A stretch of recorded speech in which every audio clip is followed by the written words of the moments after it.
Сәлем достар, қалайсыңдар?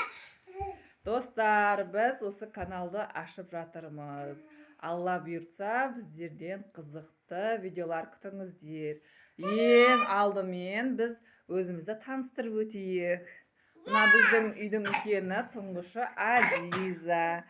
Азизаның жасы 10-да, мектепте 5-ші сынып оқиды. Өте үлгілі оқушы. Лайктарыңызды басып қойыңыздар. Ал біздің үйдің екіншісі Эльмира. Сәлем. Эльмираның жасы ертеңгі 7-ші желтоқсанда 9-ға толады. Мектепте 3-ші сынып оқиды.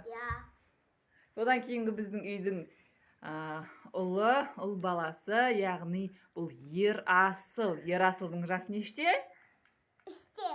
5-те. Ерасылдың жасы 5-те. Оның ең жақсы көретін киносы, мультфильмі қандай мультфильм? Халық отбасы. Халық отбасын жақсы көреді. Халыққа ұқсап жасыл киім киіп алған. Сосын біздің үйдің ең кішкентайы кенжетайы кім? Айша Нұр. Айша Нұрдың жасы неште? 4-ке енді толамыз, иә? Енді 4-ке толады. Достар, біздің видеоларымыз қызықты болып жатса, бізге тіркеліп, коммент жазып, лайк басыңыздар.